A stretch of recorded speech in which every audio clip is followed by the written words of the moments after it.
Oh, I can hear the complaints right now. Oh, what is this crap, man? Michael Keaton's only in this movie for like 5 minutes. Well, first of all, he's in this movie for like 12 minutes. And even more than that, you know what? We make the rules over here at HMP. Welcome to Half-Ass Movie Podcast.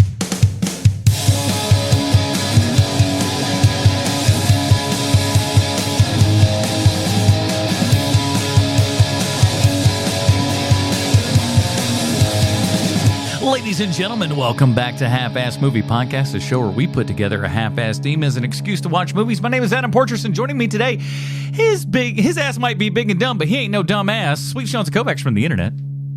You stole my line. And when you got to kill every mother in the room except no substitutes, Bruce Leslie. You know what? This movie features the hair I never knew I was missing in life. Well, snap your Kangol hat backwards, everybody. We're keeping on with our Michael Keaton, the movies of Michael Douglas month here over at HMP. And Sean has chosen Quentin Tarantino's Jackie Brown from 1997. Sean, lay it down for us. Why this Michael Keaton film? Because it's different than anything else that we were going to watch this month. And Michael, this is, I remembered not liking Michael Keaton in this movie. Mm-hmm. And it's one of the very few times I can remember thinking, oh, he's not very good in this when I first saw this movie. And then I saw it again this week and I see that I'm right. He is the worst part of this movie. Michael Keaton is terrible in this movie. And it's so weird because he's such a good actor and he's just such a normal guy. But the problem is everyone else around him is doing such an amazing job that he is trying to do more than he should be doing in this movie. And specifically when you get to that interrogation scene with Jackie Brown and he perches up on the chair and it's like, oh, dude, no, that is not who this character is. Why did you do that? That exact moment took me out of the film, man. I thought it was just a me thing. I'm glad you noticed it. It's one of the very few moments where I'm like, oh man, Michael Keaton is not the right guy for this role. And I love Michael Keaton, as you guys know. He's one of my favorites, but he is, I feel like so bad in this movie. He should be talking to a teenager about the drugs he found under his mattress. Exactly. Not to Jackie Brown. Yeah. Exactly. Or like, hey, you know who was a really great rapper, kids? William Shakespeare, you know, like that. Like, I mean, like just a very hello, fellow kids. I really went straight to Jesus. And so that's why I chose that this week. One, because it's just a dynamite movie, as you guys know. Like Jackie Brown is just a terrific movie, but it's the weird juxtaposition of Michael Keaton, who I love in just about everything he does, even in movies that are terrible, he's usually great. He is not good in this movie, and that is why I chose it. Excellent. Well, we'll get into all of that good stuff, but before we do want to say a giant thank you to the people that support this show over at patreon.com/HMP. Those awesome people get pre-show, post-show, dinger zone, and let me tell you something. If you go, oh, you know, I want to get a Dinger Zone. How much more content could that be? This week, it's an hour's worth of extra content, as a matter of fact, because we do our top 5 Tarantino films, and we got lots to say. I mean, it's a full another whole ass show that you could get yourself just by going over to patreon.com/HMP, joining up at any level that you feel is commensurate with what the quality with which you get from this show. If you think that's $1, if you think it's $20, whatever that is, put it our way, send it our way. We really appreciate that. And you get more stuff in the same time too, man. And you don't have to listen to 8,000 ads for crap that you don't want to buy in the first place. Send that money to us. Stop sending it to Frito-Lay or whoever the hell is advertising on these damn shows anymore. Frito-Lay, give me money. I think that's what I really want to say. Isn't that who's advertising on podcast now? You hear Mark Maron just go like, hey, you ever had a bag of Doritos? Feel like that's got to be up his alley, right? I don't know. I haven't listened to Mark Maron in a I haven't either, years. But I assume it's all Frito-Lay ads as far as the eye can see. So I have no clue. Get the hell out of here with your Frito-Lay, Mark Maron. Yeah. Congratulations, you just made the new list. Are you getting progressively more angry over something that may not actually exist? Maybe. Of course. Would there be any other way with me? I guess not. See, welcome to the show, everyone. I'm nothing if not consistent over the years. We know that much. So if you'd like to help this show and get yourself more content at the exact same time, head on down to patreon.com/HMP. We love you all very much. If you can't do that, drop on down to the iTunes, give us a 5-star review, or maybe an email, halfasspod@gmail.com. We'd love to hear from you there as well. Let's get into it, fellas. Here's the IMDb plot line for Jackie Brown. As we know, IMDb 100% correct in everything they say and or do. A flight attendant with a criminal past gets nabbed by the ATF for smuggling. Under pressure to become an informant against the illegal arms dealer she works for, she must find a way to secure her future. This was based upon the book Rum Punch by Elmore Leonard, written for the screen and directed by Quentin Tarantino, starring Pam Grier, Samuel L. Jackson, Robert Forster, Robert De Niro, Bridget Fonda, Chris Tucker, Tiny Lester Jr., Sid Haig, Michael Bowen, and of course, Michale Keaton. Now, before we get into this is going to be a fact I think many of our listeners will kind of go, what now? I believe Sean and I were quite surprised to find out, was Bruce Leslie's first ever screening of Jackie Brown. It was indeed. I never, the marketing, the appearance, the word of mouth, none of those things ever led me to be interested in watching it. And maybe I should have. And I find that interesting because, like when our Dinger Zone episode where we're talking our top 5 Tarantino films and everything, it's not like you were, not for wanting to have seen Tarantino films. You'd seen plenty of them, but is this the only one? This is the only one I hadn't seen. Wow. So very nice. I'm glad that if nothing else, when you said that this week, I was so excited because for me, I was like, dude, to watch this movie or any like Tarantino movie again for the first time, just like what a cool experience that's got to be. So I could only imagine for you. And he is a master filmmaker. I mean, no matter what you want to say, it's going to sound good. It's going to look good. You might like the story. You might not. He's going to get the best performances out of actors you didn't know had it in him. Meanwhile, Michale Keaton also gives me a performance I didn't think he had in him, but from a different direction, of course. Yeah. But it's fun, man. I don't know why I wouldn't have watched it just out of curiosity, but for me, it's easy to forget just how good Tarantino is at aiming a camera. Yeah. Now it's 97, Sean. So, we're a little bit after Pulp Fiction here and everything. You obviously said that had an effect on you and everything. Were you a Jackie Brown in the theater thing? Because it wasn't as big a hit, obviously, as your Pulp Fiction was. It didn't quite set the world on fire quite like that one did. Did you see it in the theater or was it later for a video? No, I definitely saw it in the theater. And I can remember being really... Like walking out of the theater the first time watching the movie going, I like it, but it's not what I wanted. And so I just completely forgot about it for years until probably about 2010, 2015, around there, where I saw it again. I can't remember how I saw it, but I ended up watching it again. And I was like, this movie's great. The only thing that this movie suffers from is that it's not Pulp Fiction 2. And that's totally what I wanted at the time in 97 when this movie came out, is that I wanted to see more bombast because that's what Pulp Fiction is.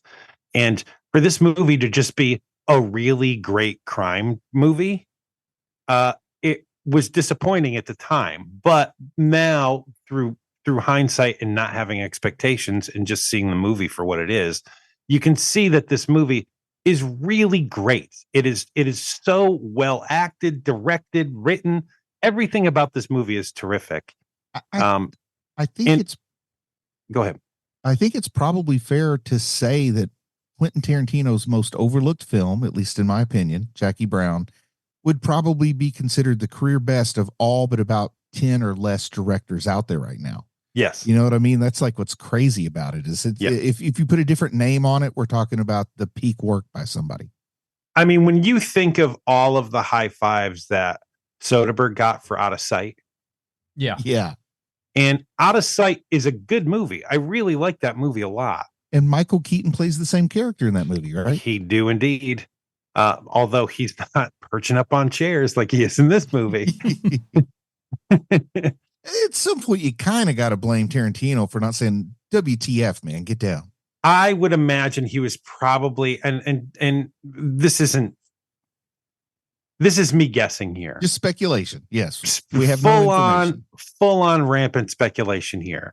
But I'm going to guess that if Michael Keaton, who's just off of the Batman movies, is going to be in your movie, you kind of got to give him a long road and let him do whatever he wants to do. And you pull him back a little bit. But you're not going to be able to pull him back all the way because he's Michael Keaton at this point. And I'm not saying that he was that guy. He probably wasn't that guy on set. Maybe he is. I don't know. I don't know. But I watch him in this, and like I want to save this later, but we'll talk about it now just because we're in the mode. Michael Keaton looks like, and this may be some fantastic acting. I'm not putting it on him in real life, but what I got to tell you what I saw on screen today. I saw a man doing some cocaine today. Well, the man looks like he's doing some cocaine on this film. Clearly, the man had a drug problem for a while. I mean, clearly he did. But I think that the biggest problem with Keaton in this movie is that Keaton's looking around him and he's seeing people just putting in performances, the likes of which you've never seen. I think that, and we'll get into it, but having the two mains, having Pam Grier and Robert Forster doing what might be the best duo in all of movies, just their chemistry together is so dynamic. I got to just jump on what you just said, because as a guy who's our age, Sean, and you've lived a little bit of life, you know that being alone at Robert Forster's age, this is a massive love story. And I feel like even though I've never been in that situation, it feels so familiar as he gives her that hug and she walks out the door while he's on the phone. And he knows that one good week is better than 13 miserable years like he had with the last woman. And this is a love story, and you can love somebody for just a few days, and he sells it. Who the hell thought Robert Forster was this Max Cherry? My God, I mean, he didn't show us this in like the weird horror crap like Alligator that I've seen him in. Well, I think that you're watching, if I'm not mistaken, because I think that I know your viewing habits fairly well. I'm guessing you're not seeing peak Robert Forster, because Robert Forster other than this. Say what? I said, is there peak Robert Forster other than this? You mentioned Alligator. Forster. You mentioned Alligator. He's in so many things, man. Like what comes to mind straight off, unfortunately, is all his work on Breaking Bad and Better Call Saul, which he is amazing in. But I don't think he gets those roles if it isn't for Jackie Brown. Of course not, man. I mean, the whole time I'm watching this, I'm thinking that this is a movie that Vince Gilligan is definitely familiar with. Oh, for sure. Without a doubt. I'm looking through his filmography right now, and like he was one of those TV actors really where he just put in solid performances with everything. I'm looking like, if you guys could go ahead and keep going while I'm looking up his filmography. Saul Goodman's big bodyguard guy, Buell or something like that. Huel. Yeah, Puel. I mean, come on. Huel, right. Huel is an homage to Tiny Lister in this movie. I see a little bit of Max in Ehrmantraut. I mean, it's so, I love it. The whole time I'm watching, I'm loving the influence I'm seeing just seep around the edges from it. Mm-hmm. Even his least influential movie, still influential as heck, man. As much as I want to not like Quentin Tarantino, I can't not like him. Like, I gotta like the guy's output. So the story is that like Tarantino would see Robert Forster in like this diner or whatever, just kind of eating by himself and whatnot. And he gave him, like, again, this is the story. Who knows how true these stories are. But word on the street is that Tarantino just basically handed him the script for Jackie Brown and says, listen, you're going to have to be in this. There's just no way about it, kind of thing. I like to picture, Michael Keaton before shooting begins. He's like looking over the script and he's like, oh man, I may have some scenes with De Niro. Oh, good. No scenes with De Niro. I just got some with Forster. Nobody will even know he's on screen when I'm around. Because nobody was intimidated by Robert Forster's name before this, I believe. No, and you're right. And looking at his filmography now that I'm looking through it, like, he's in like weirdly he's in movies that don't quite hit like you think it might be a bigger deal than it is when you're in it. Like he's one of the mains in The Black Hole, Yep. I and feel like he's in The Lady in Red, and Yeah. like Heartbreak High. He's in all of these kind of movies where it's like, oh, these are all movies that were supposed to do better than they actually did. I feel like he did a little bit of some made for TV stuff that He always did a puts ton of certain that. air He's around on, you. and he's having a cup of coffee on like Jake and the Fat Man, and he's in Maniac Cop 3. He's on Silk Stockings. Okay, Like, so do you see what I'm saying then? yes, I do. I totally do. For some reason, I thought that he was a much bigger deal than he ended up being until this movie. He's literally one of Tarantino's pets. Like, Tarantino loved that B movie grindhouse stuff, the kind of thing that Forster would be in, the kind of thing that, what was his name? Lee Cleef or whatever.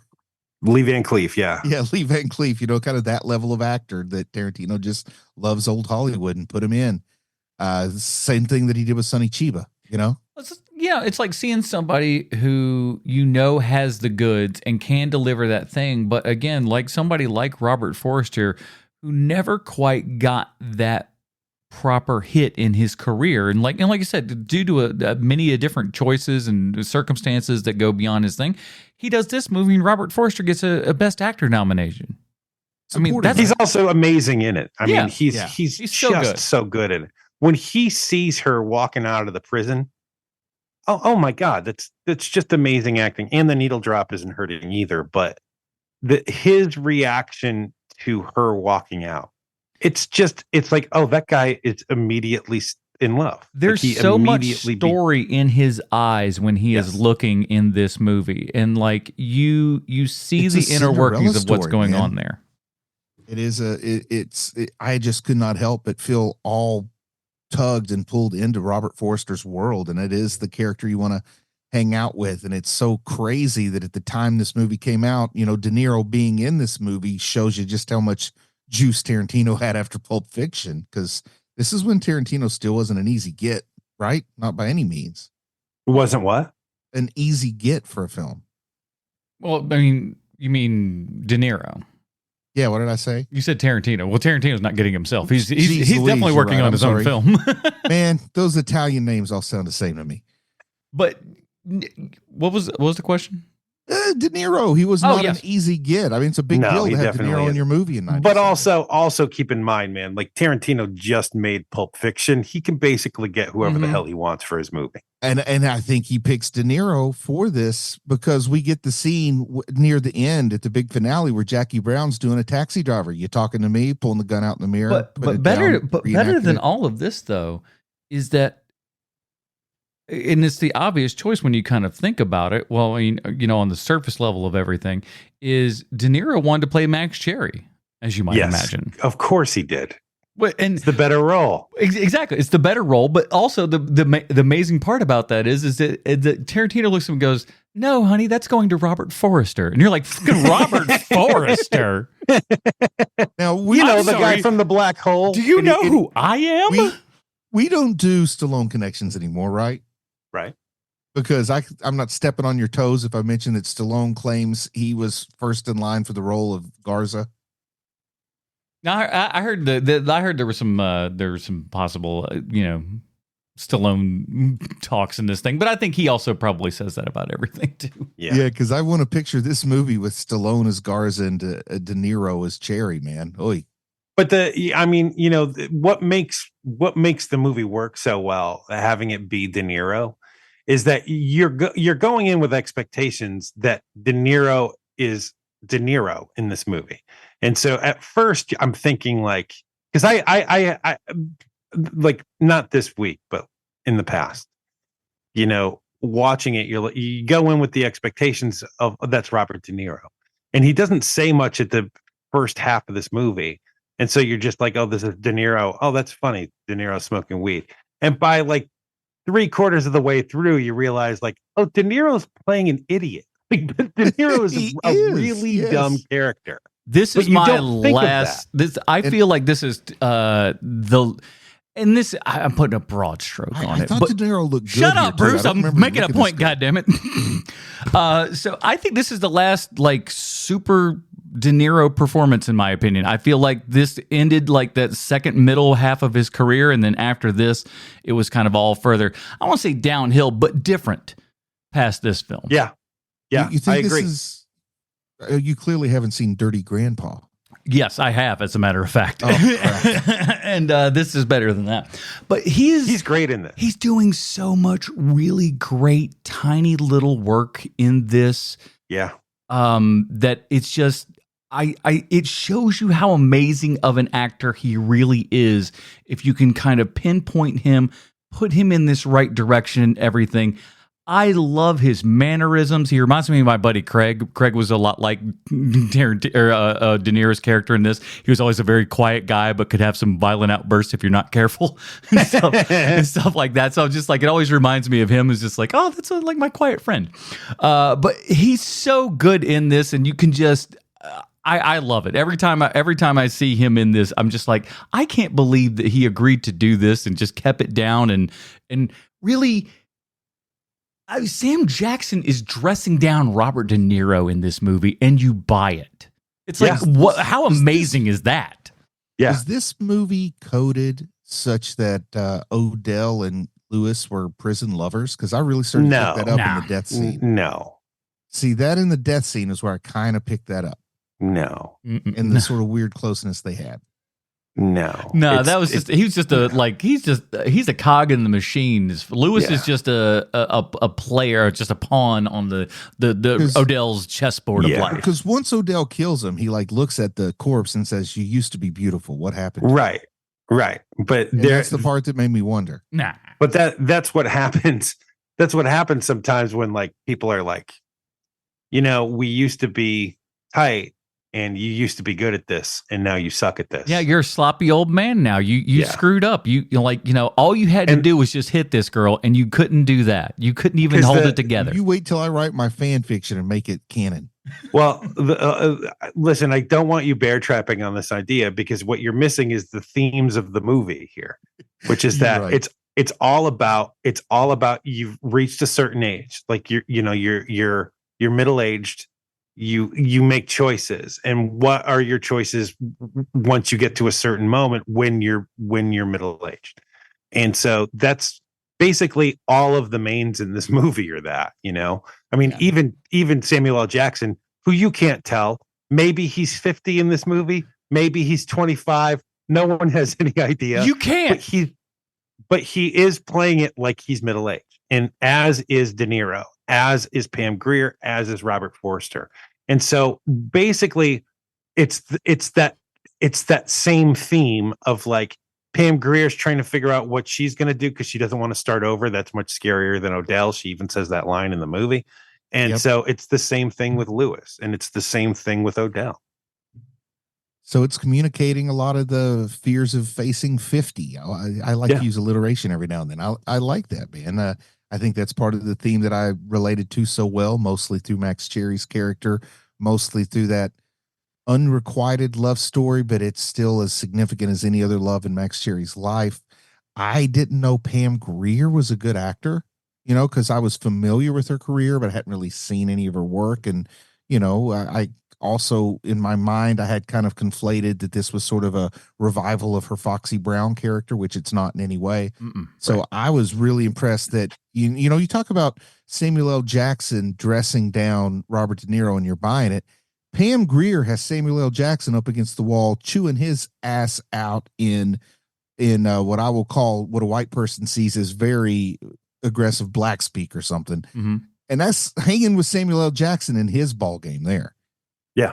And I'm buying that. It's very believable. And then I see her freaking out to fool the police, and I can tell like she's acting nervous. She's not really nervous. I mean, that's like a great performance in my opinion to communicate that you're acting when you're also acting underneath that. It's like dreaming about having a dream. Anyway, I don't want to harp on that. Acting Inception's a tough one. Like if you got to act it like you're bad acting or Or better yet, when you're like, Mel Blanc was the best at this, doing like Yeah. Bugs doing an impression of Elmer Fudd, and you're like, what? How does that think work? Think of having to put that into your head.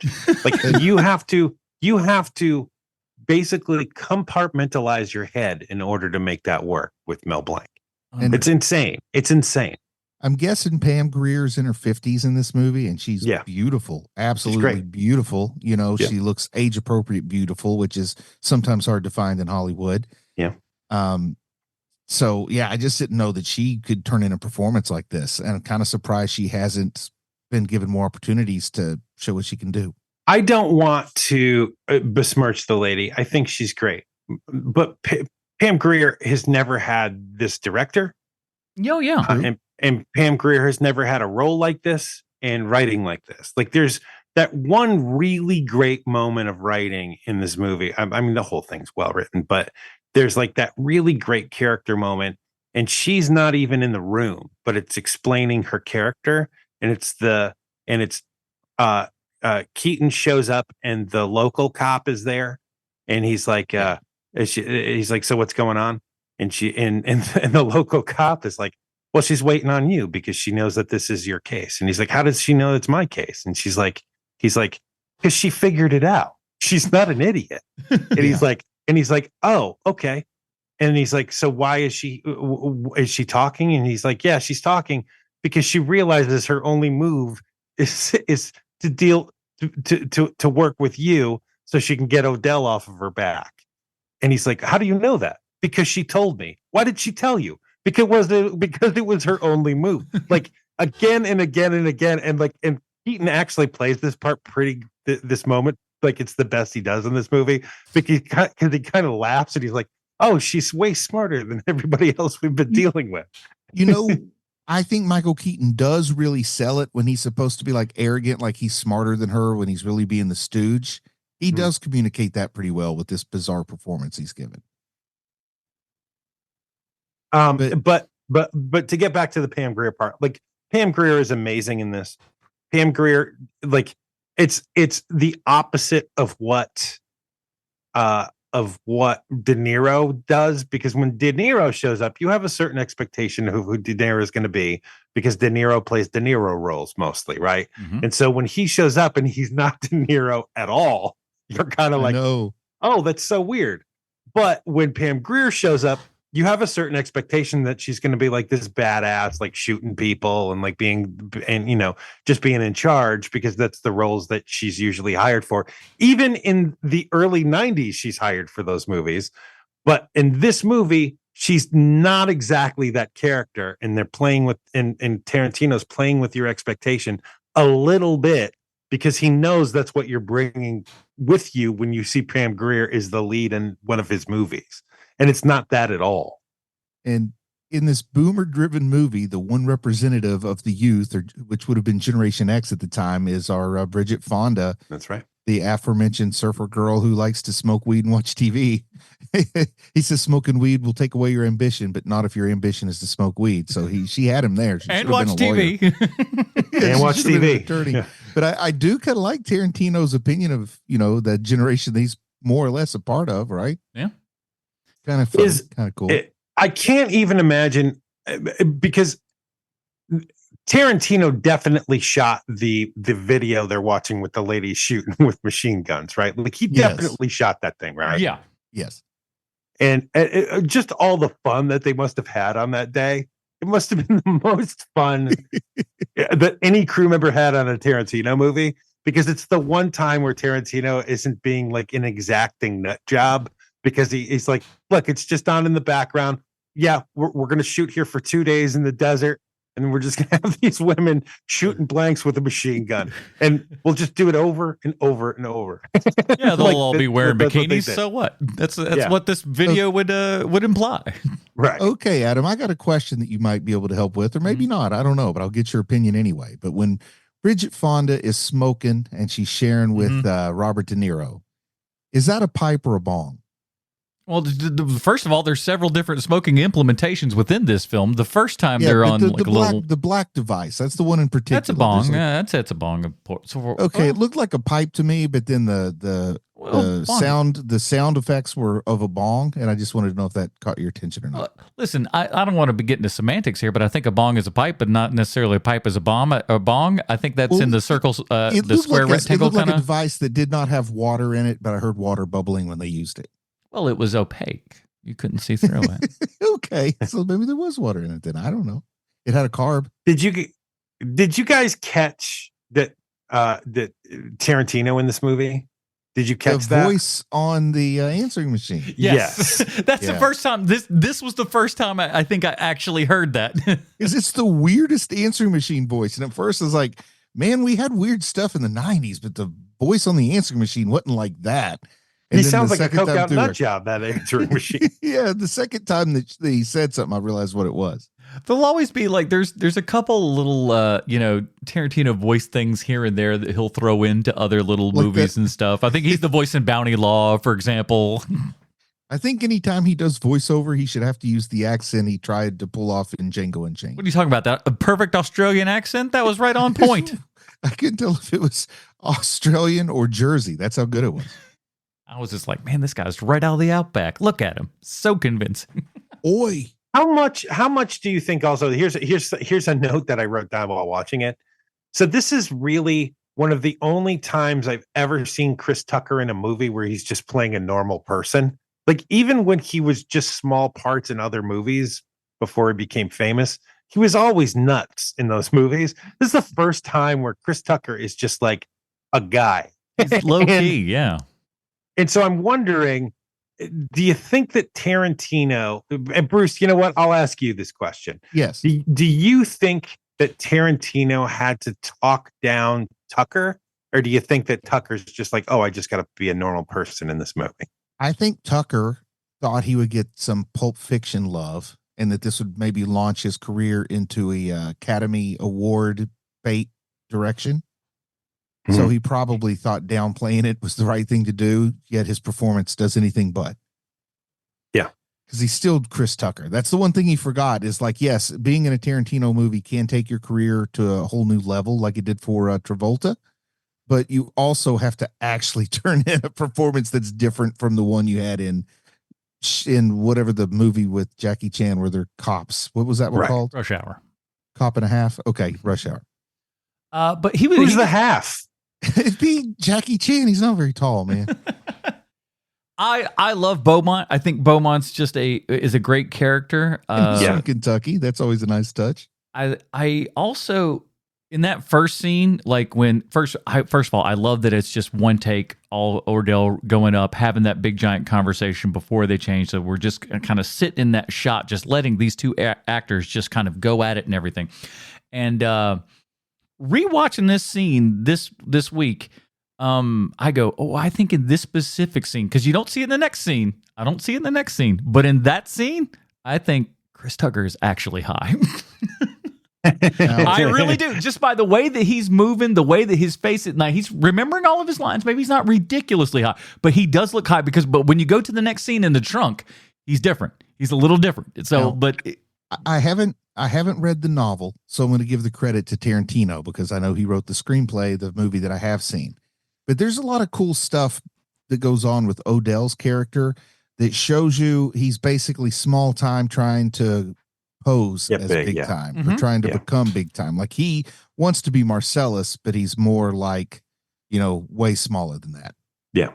And one of the ways that we see that here is the way that he's dealing with Beaumont. First off, Beaumont isn't just crapping his pants and shaking in his shoes when he sees him. So he doesn't have that reputation.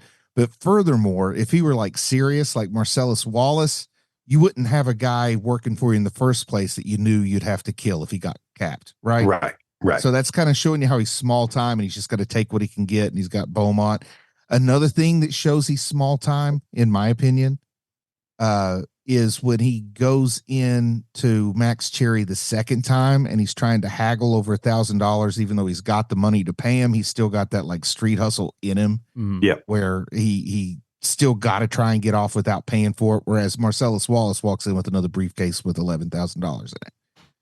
So that kind of shows you the difference that he actually doesn't have any money. He's cash poor, and that's why he's got to get this money to become more legit. And then we also kind of hear a little bit of the talk from Bridget Fonda with Lewis, between Mel and Lewis, when she's saying he acts like he's big time, but he just sells guns to druggies. So he's not much different than a drug dealer. He's not an arms dealer. So there are a couple little clues there. And I think that shows his motivation, just like Jackie sees at middle age and he can't start over. And if he gets this score, then he'll feel like his life was worth something. Right. And I just love those subtle things that tell us he's small time too. He's also yet another person on the board who wants to be out. Yes. Everybody in this movie wants to be done. And that's kind of the secret sauce of this movie, is that no one is behaving like they're tired, but you can feel just how tired everybody is of their lives. Yeah.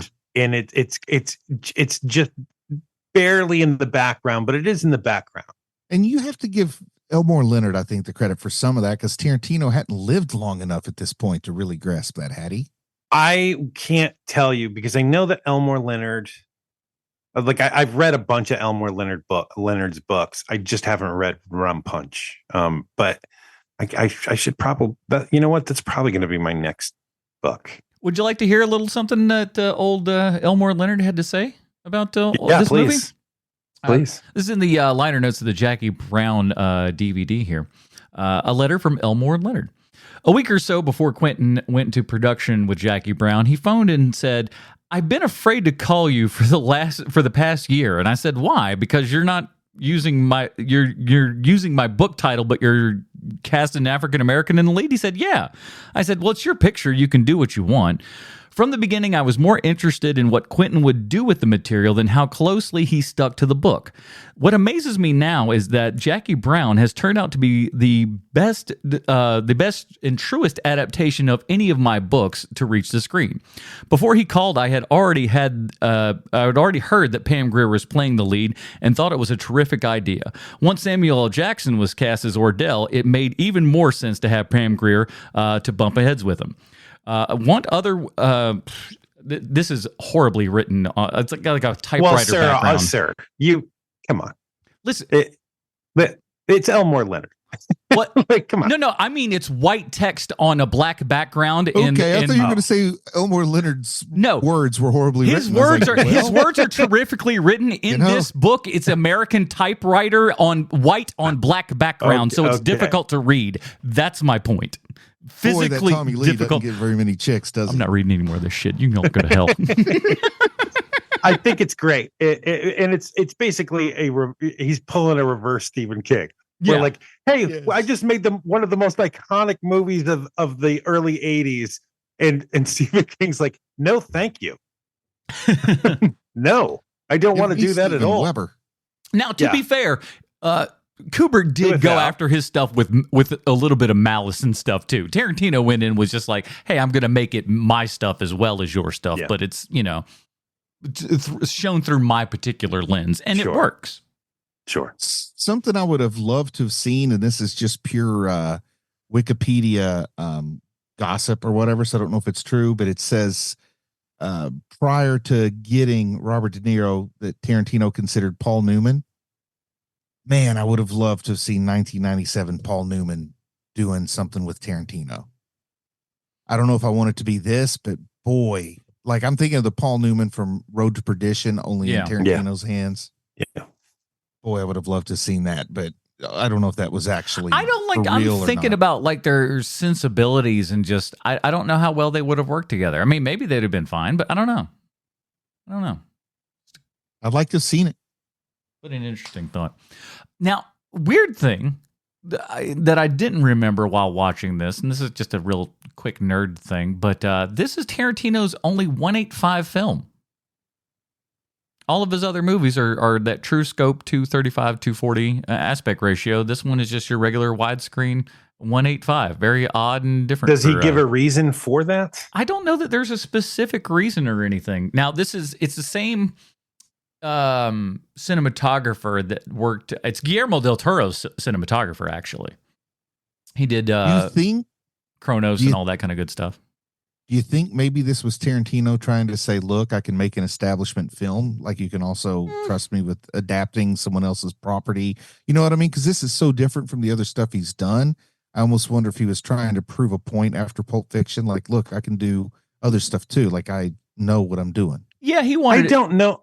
I don't know if he behaves that way though. He kind of is like, I'm just going to do what I want. Yeah. Like there's almost no plan. I wouldn't say no plan, but he doesn't give a ton of forethought to stuff like, oh, they say I can't do this. Well, then I'm going to show. Like he's not that guy. It's more like, oh, you know what's really interesting? Crime movies and black exploitation. What if I put both of those things together and make a movie?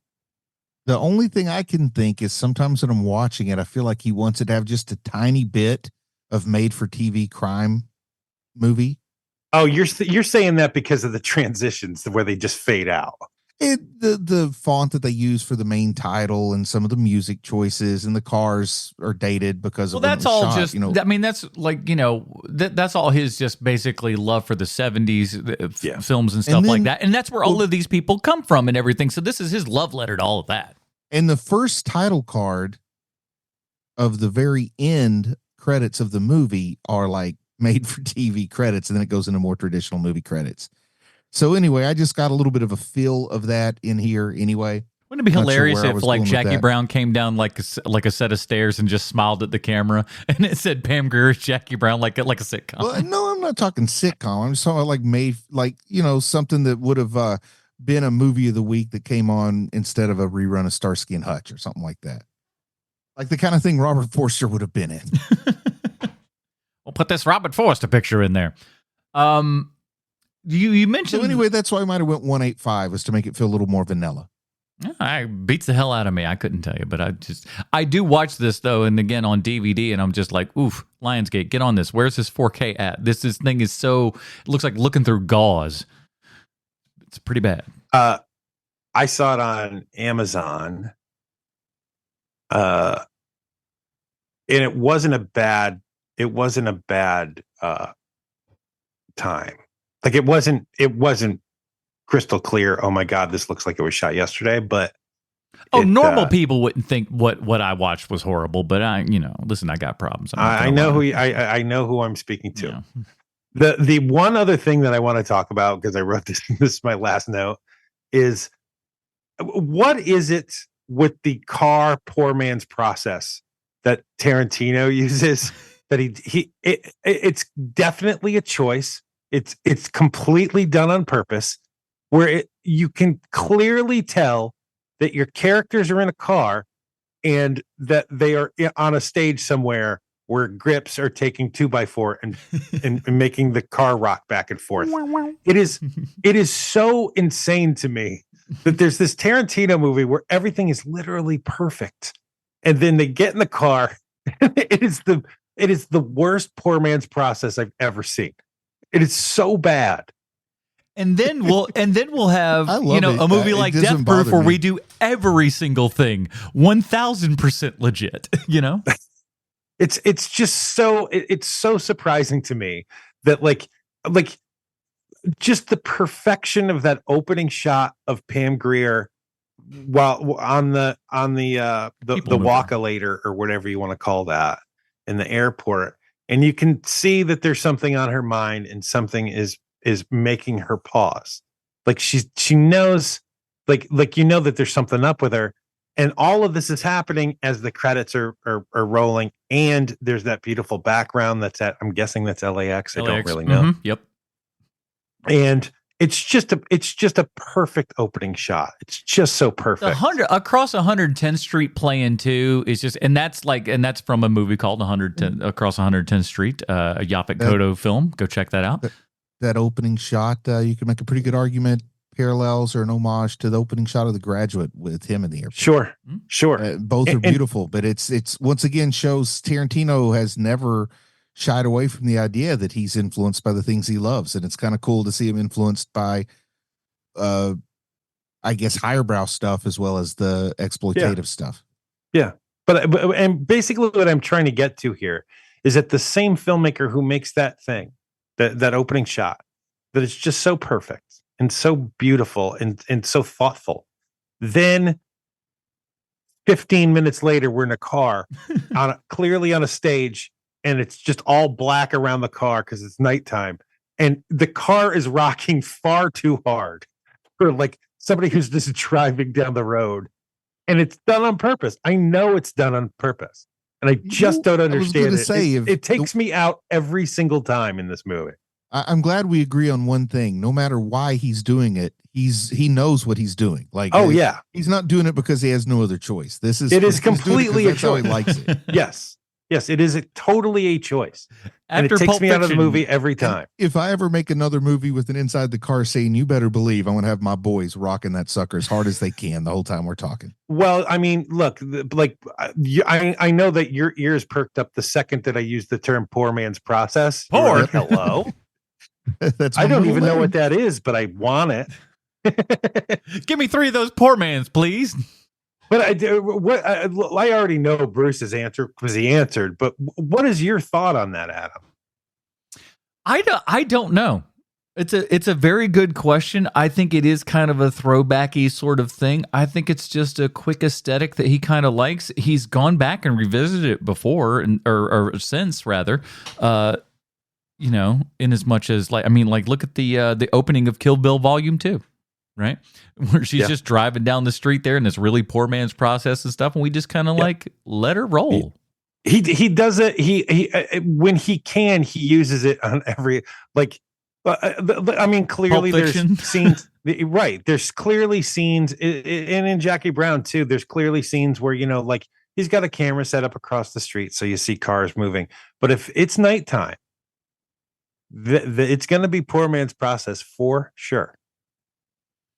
But you know, shoot forward to a couple of years, and then we're shooting Death Proof at night and having that big giant night scene, and we're shooting it practically. So you know, you never can tell. I do not get it. You can never put it together. Listen, the movie's so good. Bruce, let me ask you this, because this is your first time seeing it and everything. What do you think of the kind of put together of the I don't want to call it a heist because it's not really a heist ordeal. It is a heist though, man. It's absolutely a caper of sorts. Yeah, it's a caper. That's a good word. What did you think of the unfolding of the caper and how that was kind of displayed to us for because obviously Tarantino's, you know, at this point very specifically even really known for, you know, the nonlinear style and whatnot. Yes. So we don't quite get that until this very end here. How did that kind of work for you? It worked really well for me, and with a heist story like this that has a couple of double crosses, go back to something like The Sting or anything influenced by that. And you're always going to have stuff told the same scene multiple times for different points of view because that's the only way to play it out and not have it look too rushed or too stupid, or you know, you don't want to burn all your entertainment in one scene if you can stretch it out over 3, for example. So it worked well for me. To answer your question, I liked it. I liked the heist. I followed the heist. I think it worked well. The nonlinear made sense here. The fact the whole movie wasn't like that was probably a good choice. Yes. Also, that ending there is something that I think maybe would have been woven together in a way I'm a little more familiar with the Coen brothers. Mm-hmm. But also, if elephants had small noses, they would be hippos. You know, it's funny, man, because Sonnenfeld was their cinematographer, and he ends up shooting Get Shorty, which is an Elmore Leonard novel. Like that's pretty crazy, but they never, I don't remember them ever using an Elmore Leonard novel as a backbone for something they've made. But they've used plenty of other novels. They're far more likely to adapt and do something original. Unlike I know that. What I'm saying is, it's kind of surprising because it seems like a no-brainer for them. Like I think it's just a rights issue. Like other places, other people had the rights. You know, like Tarantino acquired the rights like for their novels, and then sort of like let some of those rights go to like he was originally going to make the one that Sonnenfeld made, maybe, and then they sort of traded projects. Out of Sight was the one that originally Tarantino was going to make, and then he fell in love with Rum Punch or whatever this one's called. Is it Rum Punch, Rum Runners, something like that? Rum Punch. Yeah. So he actually, so Tarantino kind of got the rights to this before Pulp Fiction. Wow. So he kind of like, he approached Elmore Leonard, was just like, oh my God, I'm a giant fan. I'd like to do this. And he was just like, okay.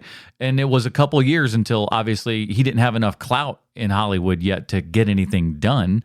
But after Pulp Fiction, you got all the clout that you can, muster at that point. So that's how he was able to kind of push that along. Elmore Leonard, a crazy, broad spectrum, I think you could say, writer, because he wrote the movie the books that this Jackie Brown is based on, those Nicoletto books or whatever the name of that agent is that Michael Keaton plays. There's several of those. And then on top of that, he also wrote 3:10 to Yuma, like a classic Western. Imagine that one being directed by Quentin Tarantino. That'd be fun. Well, it's one of his first books too. And then he also wrote all this stuff that the Justified TV series is based on. Like, that's a whole series of books about Raylan that he's written. So, I mean, that's just all kind of crazy to me, the range that guy's got. So, the fact that the Coen brothers hadn't done an Elmore Leonard might be because he's only done a couple of the noir books, and I think that Tarantino had those rights. They're like, we'll steal our own stuff. We can make it up. That's fine. All right. He's also a guy named Carmack McCarthy in our pocket. He's also got that one character, Maximum Bob, that he likes to keep hitting on, which is the judge who gives everyone the maximum sentence. He even wrote a book about Maximum Bob. I didn't know about that. Huh. Yeah. I like the judge in this movie, Sid Haig, Adam. Was it kind of fun to see Sid Haig there? It's very, very cool. The even cooler part is, like, on set, she did not know that Sid Haig was the judge that day. She comes to set. She did not know. They've made a couple of movies together. So it's like a reunion for them. Exactly. So it's like somebody who I haven't worked with in like 25 years. All of a sudden, I show up, and he was always like the underling, or like sometimes he was the guy that was in charge, but like he was always just the bad dude who was usually against her in one way, shape, or form. So the fact that dude is the judge is hilarious. Yeah. It's so cool. Then also, there was another scene where somebody is going to ring a buzzer on an apartment complex, and like the name above the buzzer they ring is S. Haig. That's one of those things that caught my eye too. I like those little things. Cool. It felt like a friend of mine, something a friend of mine would have done on a set once. They're good. They're good people. It's so much fun. So let's ask this question, because we are on Michael Keaton, the movies of Michael Douglas. So is Michael Keaton doing this film? We touched around it a little bit at the beginning, but let's how good or bad is Michael Keaton doing it in this one? I would go ahead. I'm sorry, Bruce. Go ahead. I'll say that I could have used, I don't know, maybe give another guy of Robert Forster's status a chance and let Michael Keaton go do something else. Sean? Yeah. This movie is made better if you bring in someone else for this role. I think, Hackman. I think the perfect person is sitting right there because he's a Tarantino guy now. And it's Kurt Russell. If Kurt Russell is this character, like it's a far better experience than Michael Keaton. Well, I hate to be the guy to do it, but I'm gonna give you a better. Don't get me wrong. Please. If you got me beat, please. Here is your choice for this one. We're keeping it in the same sort of age bracket, time bracket, and everything. It makes sense. But if you put this guy in this role, you can. Everything else is pretty much the same, but you put John C. McGinley in this role. Yeah. I think it works. Yeah. He's a scummier guy. He's a little more dirty. Who's John C. McGinley? Scrubs? He's on Scrubs. I get him confused with John somebody else. Yes, that's it. Similar names. I get John C. Reilly and Ted McGinley. Guy. He gets it's all. Yeah, Ted McGinley, the one from Married with Children, is also who I thought you might have been talking about. Exactly. It's one of those. Are like, which one is that one? Oh, right. Wow, he really wants Ted McGinley. I'm all for that. It's a weird choice, but also, okay. Super handsome. That's a really good choice if you want to go scummier. Yeah. And I don't know his situation at this point, but if you want to go because I know this character shows up in other books, and so he's not a bad guy. So if you want to go more like White Knight, like they tried to do in this, where's Christopher Reeves at this point? Christopher Reeves would be great in this role. I think he may have. It might be too late. It had it happen by this point. I'm not sure. If it but hadn't, it's been getting right around that close. time. Yeah, it's close if it's not. But it's interesting, though. All right, now the most. What about Kurtwood Smith? He would be good, but man, he'd be such a scummy. Oh yeah, yeah. Maybe a little too scummy. Yeah. You're like at that point. You're like he planted that cocaine. I thought he did, man. For a long time. Hey, the first time I saw several times I watched, I was just like, did he plant this? Did he plant it? Yeah. Because he's doing some things that look a little unsavory, you know? The envelope is down low and everything, and he looks like he's digging through, and he looks like he's planting some cocaine on it, to be quite frank. But it turns out it's not. It wasn't planted if you listen to the Ordell bit, later on and everything. Before we wrap it up, can I just say my favorite part of the whole movie? Sure. The dance, the dance scene to that she's doing in front of De Niro right there, where she's singing "Baby Love." That's pretty nice, but that's actually really nice. I do like that scene. I forgot about that. I love the look on his face, just like, here I am. I guess this lady's just doing some dancing in front of me. I'm gonna watch it. My favorite scene is at the very end when Jackie asks Max if he's afraid of her, and he just holds up his hands and signals a little bit. A little bit. Yeah. I can just relate to that because I've loved many a dangerous woman of whom I'm afraid. So I understand the appeal and the reaction. There's a reason he didn't keep more than his fair share of that money, because he didn't want to be the next one dead. But think about it though, like, she cuts an intimidating figure, like, that lady and everything. Yeah, so, I can see, especially if you're coming from that Max Cherry world and stuff like that, where like he's dealt with unsavory people. Before. I'm not too proud to admit it. I would Max Cherry myself in that situation. All right. My favorite part is that only Tarantino could shoot a woman in a parking lot and make it funny. Like, that scene is so funny. Don't say another word. Don't say another word. And then she says something else, and he shoots her twice in the parking lot. He basically says that escalated quickly. It caught me off guard. Oh, so funny. She's agreeing with him though. She just goes, "Okay, Lewis," and she shoots him. She's just like, "Well, boom. Shouldn't have said that. You shouldn't. I told you like the one way more he's ward." Trying to get around telling Odell that he shot her. He's like, I had to shoot her.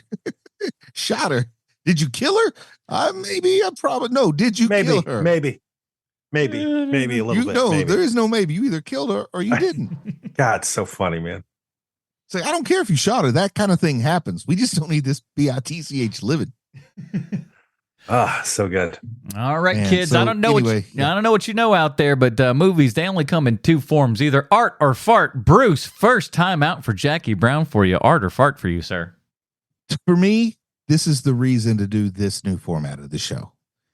We would do things sometimes, Sean, with the old show, and you would say, like, for me, this is why this show exists. This is where it's at its best. For me, something like this, that I can watch something this good for the first time and get to talk about it. That's why it's here for me, and to see all the influence and get to say things that just run across my mind willy-nilly the way that Tarantino writes sometimes.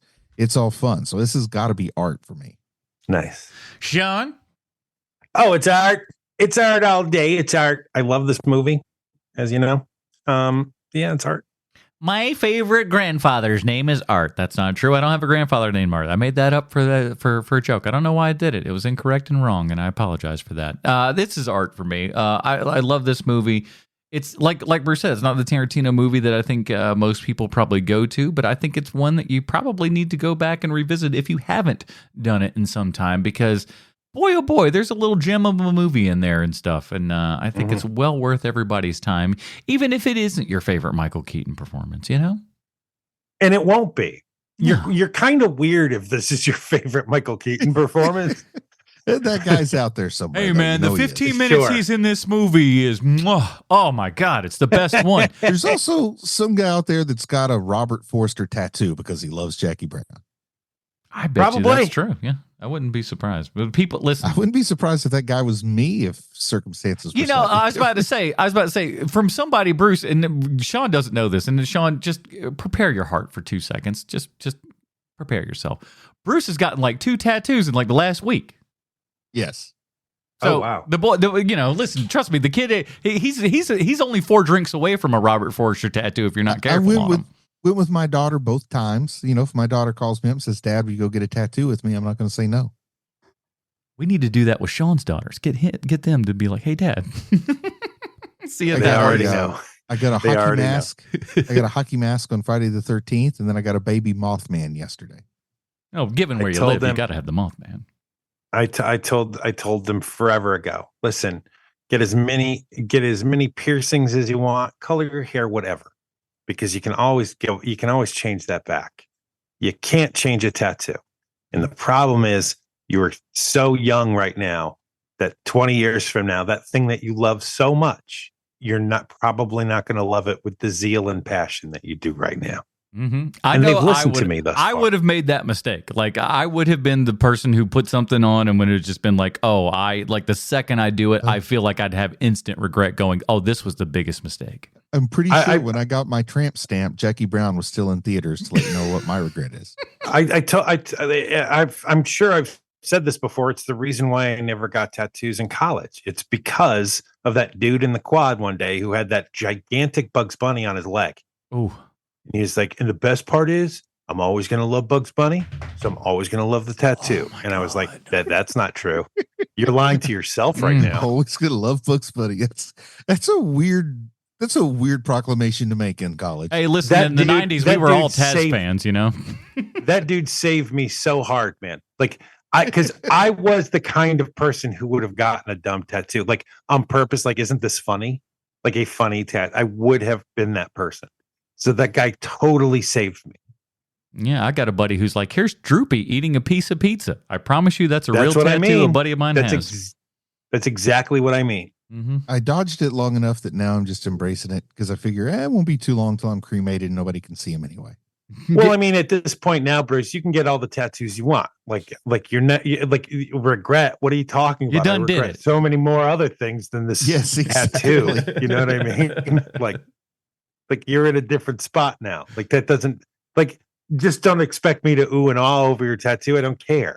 But like that's great. But like I'm not gonna I don't judge you for it. Talk to us when you get the Mothman back piece. If I did perchance end up with a Robert Forster tattoo, I would want you to ooh or ah over that one, Sean. I mean, it wouldn't happen, but that wouldn't happen. I'd be like, oh wow, you got a Robert Forster tattoo, huh?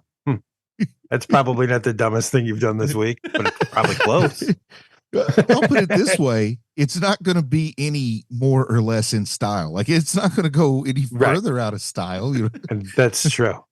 No one's going to be like, oh my God, Robert Forster tattoo. That's so 2004. It's like, exactly. Oh my God, you're not going to believe what happened. This is awful. What happened? You show them the Robert Forster and they say, I don't know. It looks pretty good to me. I asked for Robert Urich. No, it's the worst. Well, that is it, everybody. Our fourth Michael Keaton picture is in the record books here. And wouldn't your luck have it? We got one more Monday in September, and that means we got one more Michael Keaton flick left to go here. So I decided that, well, maybe we ought to pull out his Oscar-nominated performance in Birdman, or The Unexpected Virtue of Ignorance from 2014, directed by one Alejandro Gonzalez Inarritu. So that should be an interesting film. I have had it on Blu-ray, but I have yet to really watch it since I bought it way back when. So maybe it's about time to bust that bad boy out and see how the old Michael Keaton is doing, and if indeed he should have won the best actor of 2014. Hint, he should have, and we'll talk all about that next week. Until then, Sean, where can people find Scootable Adventures on the internet? I'm so glad that you asked that very specific question. I just uploaded a new e-scooter video to my YouTube page. Check that out. And I made my very first editing joke, which I am shocked by. I was like, oh, I could put a joke here. And I did. And I was very proud of myself, and was like, maybe we do more of this. And so there you go. Bruce, what's your favorite Halloween candy? Probably, man, I'm a big fan of the Milk Duds, but they're no good for your teeth. No, that's true. I'd have figured you for a styrofoam peanut guy. I don't know why. It just feels like it's right. You know what? I don't turn down a good styrofoam peanut if it's free. See, I told you. That is it. What's yours? What's yours, Adam? Oh, I'm a Milky Way guy. I'll take a Milky Way. I enjoy a Milky Way. We're not going too wild and crazy there. Just a little caramel, a little nougat. I'm a simple man. I got to tell you, for me, if you're going to have a Reese's peanut butter cup and you're going to put it in a shape, I'm your man. Oh, you like be it a Christmas tree or a pumpkin or whatever? Pumpkin, Christmas tree, an Easter egg, whatever. Just not that circles. Throw that shit out. Don't want it. I'm fine with that too. I'm fine with that too. But I really like the specialty peanut butter cups. A little extra flavor in there for you. And we hope that you got a little extra flavor this week, everybody, because boy, oh boy. Head on over to patreon.com/HMP. Listen to our top 5 Tarantino movie episode there. It is a whole ass hour long and everything. So we work really hard for you. So show us a little bit of love. Patreon.com/HMP. That is it, everybody. Join us next week when we're talking about Birdman. For Bruce Leslie, Sweet Sean Kovacs from the internet, I'm Adam Portress, reminding you that the only difference between art and fart is an F.